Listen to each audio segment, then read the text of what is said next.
ഇപ്പം ഞാൻ പറയുന്നതേ ശമ്പളമില്ലാത്ത ഒരു ജോലിക്കാരിയെ കുറിച്ചാണ്. മനസ്സിലായോ? ക്ലിക്കായില്ലേ? അതെ, വീട്ടമ്മയെക്കുറിച്ച്. ചിലരൊക്കെ വന്ന് ചോദിക്കും, ഹൗസ് ഹോൾഡായിട്ടിരിക്കുന്നവരോട് ചോദിക്കും, നിങ്ങളിപ്പോൾ എന്താ ചെയ്യുന്നത്? അപ്പോൾ അവർ പറയും, ഞാനിപ്പോൾ ഒന്നും ചെയ്യുന്നില്ല, വീട്ടമ്മയാണെന്ന് പറയാറുണ്ട്. സത്യത്തിൽ ഈ വീട്ടമ്മ ഒന്നും ചെയ്യുന്നില്ലേ? ഇതാണ് നമ്മളിപ്പോൾ ഇന്ന് സംസാരിച്ചു വന്നത്. ഓക്കെ, അവർക്ക് 24 മണിക്കൂറും ഡ്യൂട്ടി ഉണ്ട് അത്രേ, പക്ഷേ അവർക്കൊരു നിശ്ചയിച്ചൊരു സാലറി ഇല്ല. അവളാണ് വീട്ടമ്മ. എല്ലാ ദിവസവും ജോലിയുണ്ട്. സാധാരണ ജോലിയുള്ളവർക്കും ലീവുണ്ട്, പക്ഷെ ഇവൾക്ക് ലീവില്ല. എല്ലാ സമയത്തും എൻഗേജ്ഡ് ആയിട്ടിരിക്കുന്നവളാണ് വീട്ടമ്മ. പറഞ്ഞു കഴിഞ്ഞാൽ ഏറ്റവും വലിയ ജോലി അത് തന്നെയല്ലേ? ആ വീട്ടമ്മ എന്ന അടുക്കളക്കാരി ഇല്ലാത്ത വീടിനെ കുറിച്ച് നിങ്ങൾക്ക് ചിന്തിക്കാൻ പറ്റുമോ?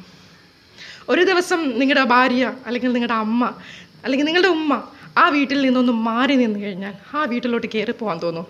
ഇനിയിപ്പോൾ കയറിപ്പോയാൽ തന്നെ ആദ്യം വിളിക്കുന്ന പേര് ഉമ്മ എന്ന് വിളിച്ചുകൊണ്ട് കയറി ചെല്ലുമ്പോൾ ആ വീട്ടിൽ ഉമ്മ ഇല്ലെങ്കിൽ ആ ഒരു അവസ്ഥ ഫേസ് ചെയ്തിട്ടുണ്ടോ? സോ ഏതൊരു ആണിൻ്റെയും നിലനിൽപ്പ് എന്ന് പറയുന്നത് അതൊരു സ്ത്രീയിൽ തന്നെയാണ്. ഒന്നെങ്കിൽ ഉമ്മ അല്ലെങ്കിൽ ഭാര്യ. ഇത് രണ്ടുമില്ലാണ്ട് ഒറ്റയ്ക്ക് മാനേജ് ചെയ്യാന്ന് പറയുന്നത് അവർക്ക് കുറച്ച് ഡിഫിക്കൽട്ടാണ്. അതുകൊണ്ടാണല്ലോ പ്രവാസികൾക്ക് അത്രയും വിൽ പവർ ഉണ്ടെന്ന് ഞാൻ പറഞ്ഞത്. അവരതില്ലാണ്ട് ഒറ്റയ്ക്ക് ഫേസ് ചെയ്യുന്നതുകൊണ്ടാണ്.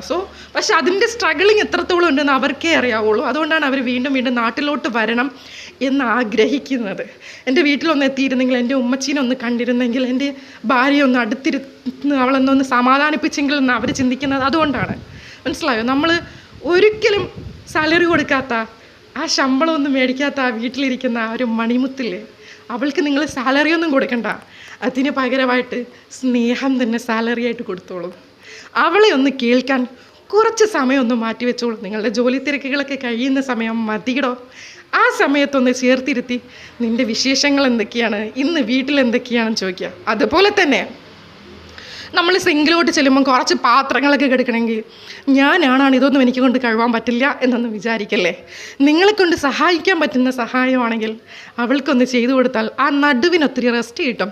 മനസ്സിലായില്ലേ? അതെ, അള്ളാൻ്റെ ഹബീബ് പോലും ഭാര്യമാരെ സഹായിച്ചിരുന്നു. അതെ, അവരെ ഒരിക്കലും ഇതെല്ലാം നിൻ്റെ മാത്രം ഡ്യൂട്ടിയാണ്, ഇതൊന്നും എന്നെക്കൊണ്ട് ചെയ്യാൻ പറ്റില്ല എന്ന് പറഞ്ഞിട്ടില്ല. അവശയായിരുന്ന ആയിഷ ബീവിയെ ഒരിക്കലും എണിച്ചു നിർത്താത്തൊരു ഹബീബിൻ്റെ ഹദീസ് നിങ്ങൾ കേട്ടിട്ടില്ലേ? അതെ, വീട്ടിലോട്ട് റസൂലുള്ള കയറി വരുന്ന സമയത്തിൽ ആയിഷ ബീവി അവശയായിട്ട് കിടന്ന് ഉറങ്ങുവാണ്, വയ്യാണ്ട് ഉറങ്ങുവാണ്. അള്ളാൻ്റെ ഹബീബ് വിളിച്ചു നിർത്താനൊന്നും പോയില്ല, പകരം നേരെ അടുക്കളയിലോട്ട് ചെന്നു. അവിടെ ഇരുന്ന് റൊട്ടിൻ്റെ മാവെടുത്ത് കുഴച്ചു റൊട്ടി ഉണ്ടാക്കി അവിടെ എല്ലാം സെറ്റാക്കി ചെയ്തതിന് ശേഷം തിരിച്ചു വന്ന് ആയിഷ ബീവിയെ വിളിച്ചു നിർത്തിയിട്ട് പറഞ്ഞു, ആയിഷ, നീ ഇന്നൊന്നും ചെയ്യണ്ട,